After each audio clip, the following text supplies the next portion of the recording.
Hi guys, I am Sandhya from PT culture. Welcome back to my YouTube channel. आप लोगों को मेरा नया सेटअप कैसा लग रहा है जल्दी से कमेंट बॉक्स में बताइए। मैंने इंस्टाग्राम पे क्वेश्चन बॉक्स लगाया था और यूट्यूब पे भी मैंने कम्युनिटी पोस्ट डाला था कि आप लोगों को कोई भी क्वेश्चन है तो आप पूछ सकते हैं मुझसे, मैं सबका रिप्लाई करूंगी Q&A वीडियो में। तो ये मेरे चैनल का सबसे पहला Q&A वीडियो है, तो जल्दी से स्टार्ट करते हैं।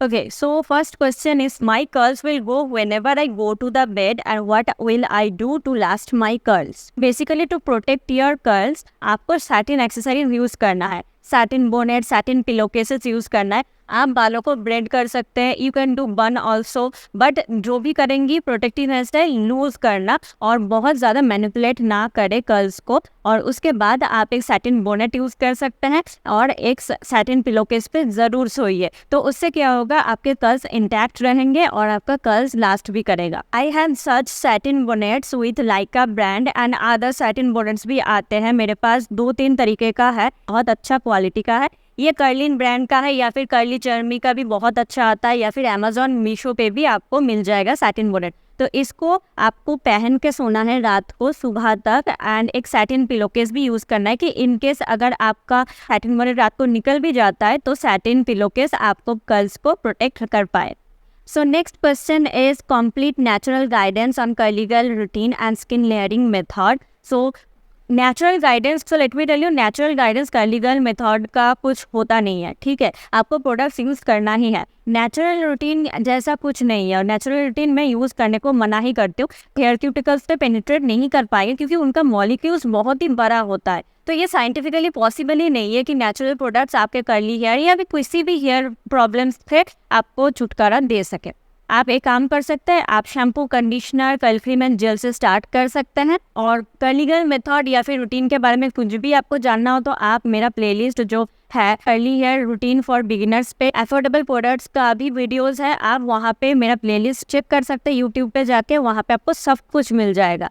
ओके, स्किन लेयरिंग मेथड के बारे में मैं बताना चाहूँगी कि आप अगर 5-10 लेयर्स आपके चेहरे पे पोत रहे हो तो उससे कुछ नहीं होने वाला, क्योंकि स्किन उतना ज़्यादा एब्जॉर्ब भी नहीं कर पाता है। सो आपका मैक्स 3 to 4 लेयर अगर आप डाल रहे हो, जैसे moisturiser, sunscreen, toner and serums, then it is okay. But 5 से ज़्यादा 10-15 ऐसा लेयरिंग करना बिल्कुल भी सही नहीं है। Next question is best hair growth supplement, serum, oil and shampoo. Okay, so best hair growth supplements मैं लेने को मना ही करती हूँ। मैं अभी भी हेयर ग्रोथ सप्लीमेंट्स प्रमोट नहीं करूँगी क्योंकि उनका साइड इफेक्ट बहुत ही खतरनाक होता है और आपको ज़्यादा ज़रूरत भी नहीं होता हेयर ग्रोथ सप्लीमेंट्स का। ओके, हेयर ग्रोथ सप्लीमेंट्स में अगर आपको लेना है तो आप बहुत रिसर्च करके या फिर डॉक्टर से प्रिस्क्राइब करके ही ले। हेयर ग्रोथ सप्लीमेंट जैसे आप अगर विटामिन D, B12 ये सब ले रहे हैं तो अलग बात है, बट अगर आप गमीज ले रहे हैं ये सब बिल्कुल भी ना ले। अगर आपको लेना ही है तो आप डॉक्टर से प्रिस्क्राइब करके ही ले।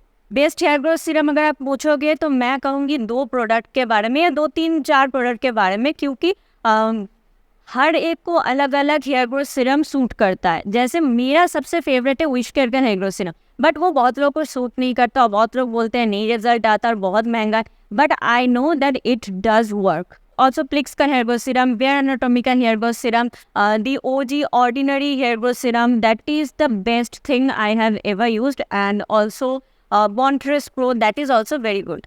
बट ये आपको देखना है कि आपको कौन सा सूट कर रहा है। And best hair growth oil जैसा मैं कुछ नहीं बोलूँगी कि मेरे पास अभी तक आया है, बट 2 प्रोडक्ट्स हैं जो मुझे बहुत पसंद है hair growth, baby hair growth के लिए and hair fall related issues के लिए। एक है कामा आयुर्वेदा विंगा the intensive treatment oil and another is melange radiant oil and hair butter.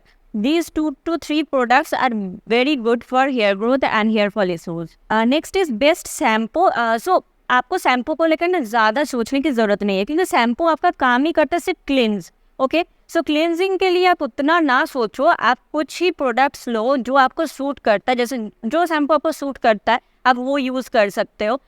याद रहे कि सल्फेट थोड़ा सा अवॉइड करना चाहिए जिनको बहुत ड्राई स्कैल्प है, एंड सिलिकॉन प्रोडक्ट ज़्यादा यूज़ ना करें अगर आपका सिलिकॉन बिल्डअप का इशू है तो। बस यही कुछ आपको ध्यान में रखना है।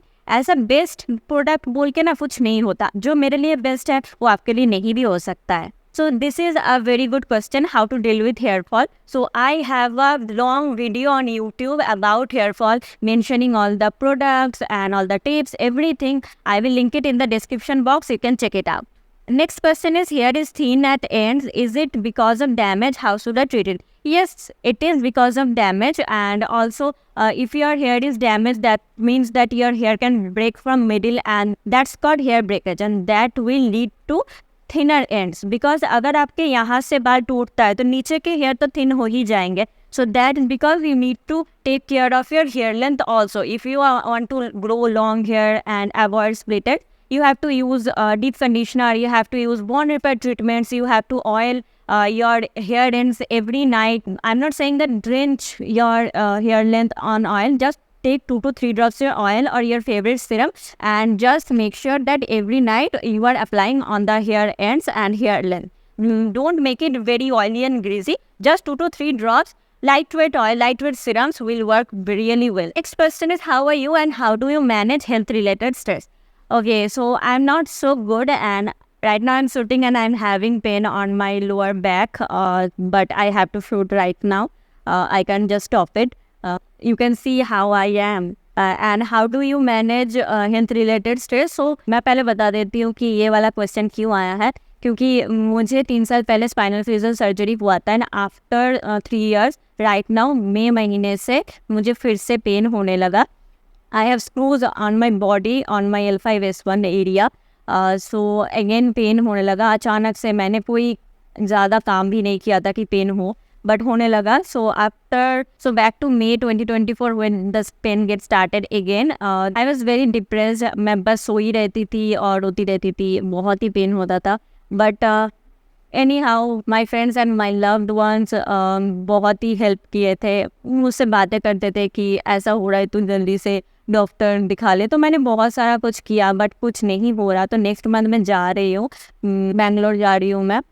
सो that time my loved ones asked me to do whatever I like my hobbies, book reading and listening to music and all those things, but nothing worked for me. And उसके बाद जुलाई महीने में मैं नायका इवेंट पे गई थी. उस time पे मैं कोलकाता गई थी मेरा MRI के लिए. एंड आफ्टर दैट नायका अचानक से इवेंट ऑर्गेनाइज किया और अचानक से इनविटेशन भी आ गया. तो मुझे कहीं पे लगा कि universe is telling me to do my work more, because मैं 2 महीने से बहुत ही कम वर्क कर रही थी. अगर आपको पता होगा तो बिल्कुल ही मेरा वर्क करने का मतलब मेरा शरीर ही नहीं दे रहा था कि मैं कुछ भी काम करूं. But that time I think कि मुझे करना चाहिए. और मैं जब मेरा वर्क मतलब ये शूटिंग कंटेंट क्रिएशन फिर से मैं करने लगी पूरा अच्छे से, उसके बाद मुझे बहुत ही छोटी चीज़ लगने लगी. और इसी पे मैंने मेरा खुशी ढूंढ लिया. और मैं अभी कर रही हूँ कंटेंट क्रिएशन. जैसे मैं आपको बोल रही हूँ कि मैं अभी बात कर रही हूँ, आप लोग के साथ शूट कर रही हूँ, बट मेरा पेन हो रहा है. बट मुझे इसमें भी उतना कुछ प्रॉब्लम नहीं हो रहा क्योंकि मैं एटलीस्ट खुश हूँ. So this is how I managed my stress by working. मैं ये नहीं सजेस्ट करूँगी अपने हेल्थ को कॉम्प्रोमाइज़ करके आप कुछ करो. मैं भी उतना हद तक नहीं करती हूँ कॉम्प्रोमाइज़. मैं अभी जाके लेट जाऊँगी, थोड़ा सा रेस्ट करूँगी, फिर आके मैं शूट करूँगी. बट ये काम छोड़ के मैं रेस्ट करूँगी तो मैं एकदम ही खुश नहीं रह पाऊँगी. मुझे मेंटल स्ट्रेस हो जाएगा, मैं डिप्रेस्ड हो जाऊँगी. तो मुझे काम करते रहना है. So that's it for today's video. अगर आपको ये वीडियो अच्छा लगा तो please give this a thumbs up and subscribe to my YouTube channel. मिलते हैं मेरे नेक्स्ट वीडियो पे. Bye bye.